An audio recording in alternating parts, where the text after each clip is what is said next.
Hello, welcome. In less than a month, Universal Studios Orlando will present Halloween Horror Nights 20. 20 Years of Fear. Which will be, as the title strongly implies, the 20th Haunted Halloween Horror Night event at Universal Studios in Orlando. And so, to commemorate the event, let us go back through time to the very first event which was held at Universal Studios Orlando for Halloween, Fright Nights in 1991. In this, our next installment of Horror Nights history. Damn, I wish I had a theme song. I mean, really cool to have a theme song right about there after I said that. But just pretend there's a theme song, okay? Midnight Syndicate, Nox Arcana, Hootie and the Blowfish, whatever you think is appropriate. All right, now, let us begin. We'll go back before the event actually occurred, to what led up to it. And some of this is conjecture on my part, after all. Although I was here in Central Florida at the time, I obviously wasn't behind closed doors at Universal to see what was going on in this, oh, no. So I have to put together what I get, a lot of it guesswork, a lot of it conjecture, my imagination, based on what actually happened, and come up with an idea using my somewhat limited abilities of deductive reasoning and analysis. But they've served me at least moderately well, I hope, and I think I've come up with a general idea. I may not be spot on, absolutely exactly what happened, but I think it went something like this. Now, when I did move to Florida, I would read the newspapers, because when I moved to Florida in June of 1991, it was just almost exactly a year after Universal Studios Orlando opened in 1990. So the park had just been open just a little bit more than a year when I arrived, and I was reading the newspapers very shortly after I arrived, and I read some really negative stuff. There was, in the calendar section of the Orlando Sentinel, which had a lot more stuff in it. Now it's sort of like a leaflet, you know? I guess print is dead, like Egon Spengler said in Ghostbusters. But back then there was a lot more stuff in the Sentinel.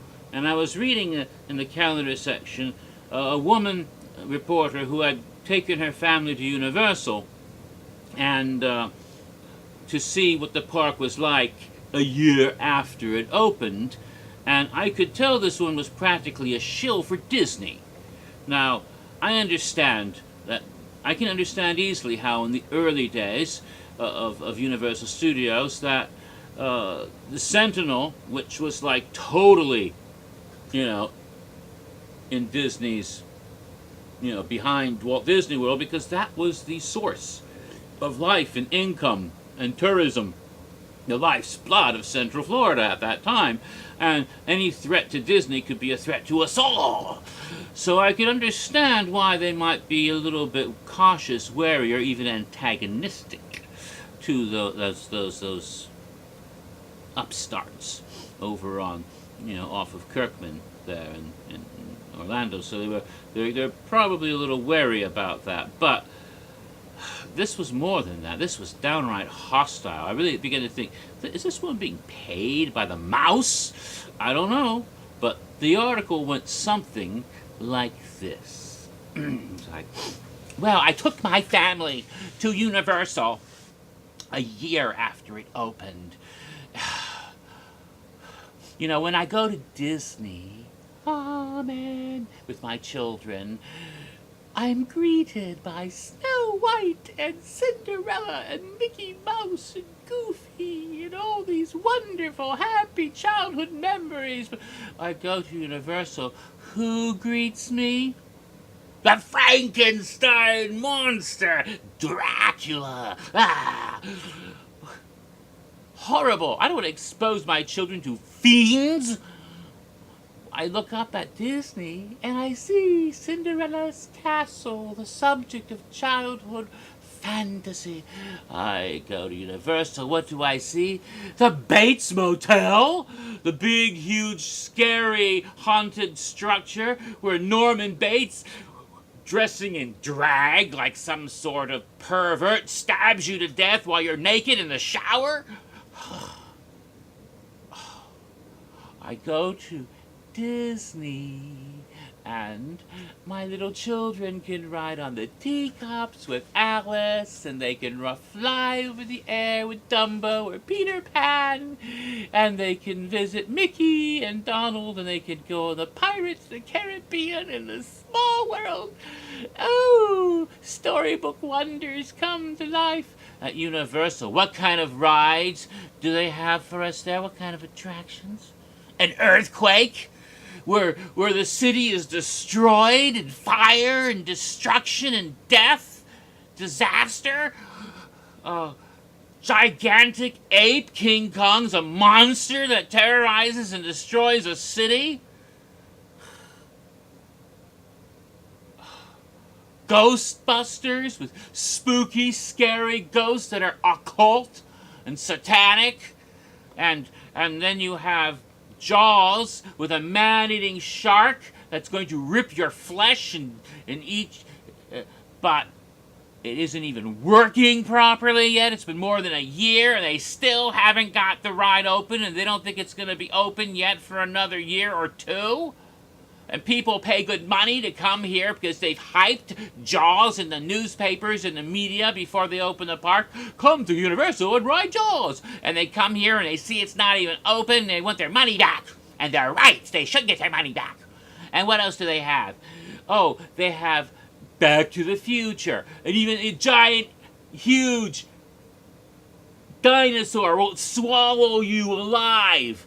And then you go to E.T. Well, I suppose that's okay, except that it's dark and scary in the woods at night, and you're being chased by people, and then you go into outer space with weird, freaky aliens.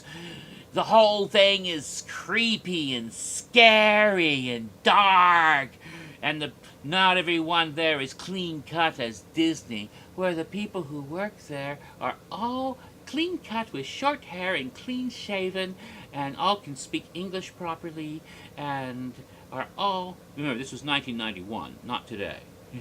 And all of them are so polite and helpful. Universal, I went up to ask them a question, and the person went, "Keh?" and then walked away. You know, they have people with mustaches. Mustaches! Ooh, they have their security people walk around armed with actual guns. What, do they expect there to be riots in the street? That's disturbing. The whole place is disturbing. It's not as clean as Disney. It's disturbing. It's scary. It's dark. It's evil. Disney is pure and good and holy. Take your little children to Disney. The only people who might enjoy Universal are older teenagers who are into sex and drugs and rock music. And they're going to burn in hell anyway. So they can go to Universal. But take your innocent, sweet babies to Disney. That's where it's safe. Yes, I may have exaggerated a tad, but that was pretty much the gist of the article. I mean, it was pretty close to that. Yeah, it sounds bizarre, but yeah. And I was like, damn, they really have it in for Universal at the Sentinel, do they? So, you know, and I was shaking my head at this, and, well, it seems to me now, in hindsight, that after this article hit, I know that there are people, you know, behind closed doors at Universal Studios that had a meeting. And some guy held up this newspaper. What are we going to do about such negative publicity? How can we deal with it? And this is my idea. And it may not have happened like this. It could have been several meetings over a course, and some of it may have been in the works long before this, but this is my idea. This is how I've always imagined it. Some brilliant kid working for Universal jumps up and says, "Wait a minute, guys, I've got a stellar idea. Maybe, just maybe, we can make this work for us." Now, don't think I know you think I'm crazy, but bear with me. All right. Now, over there at the Magic Kingdom at Disney, every darn year they have this thing they call Mickey's Holiday Party.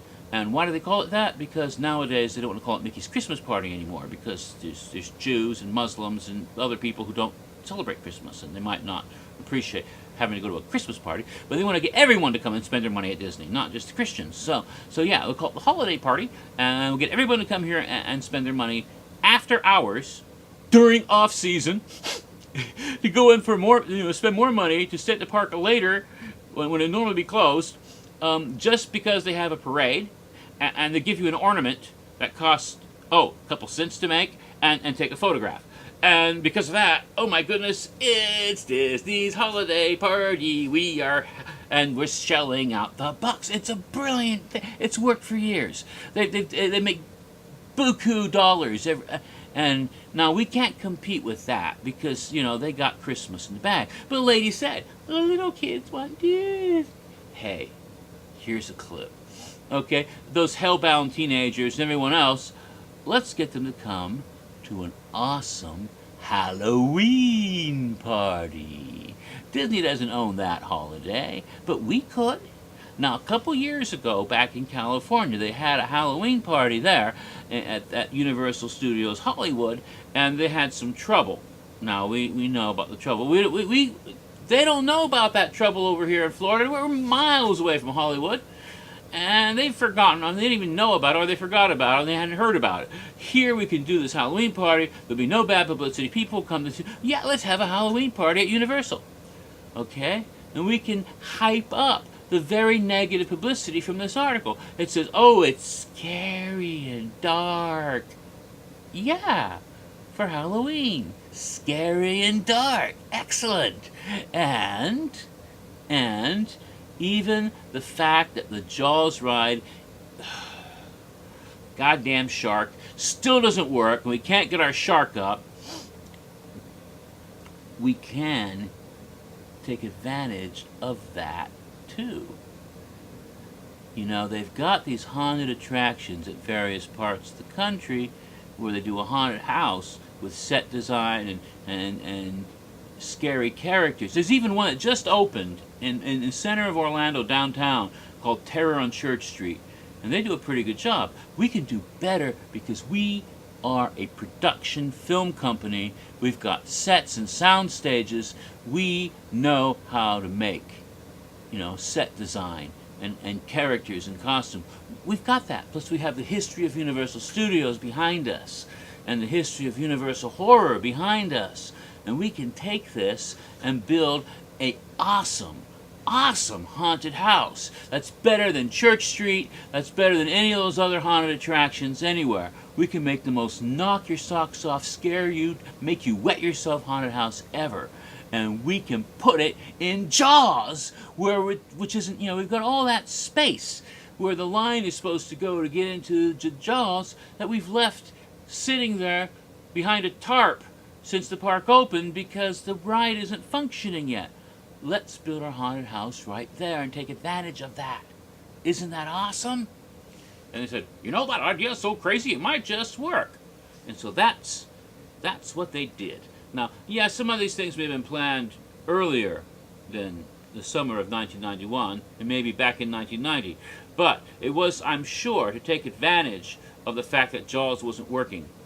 We can thank our lucky stars, those of us who are fans of Halloween Horror Nights, that shark attraction wasn't working. That Spielberg's wonderful mechanical shark, just like when they tried to film the movie in the first place, just kept failing. Because that shark failure helped spawn Halloween Horror Nights. We salute you, failing shark. Without you, our Halloween would be less scary. Now, I'm coming up to 15 minutes, So I'll talk more about what actually happened at the event in the second half.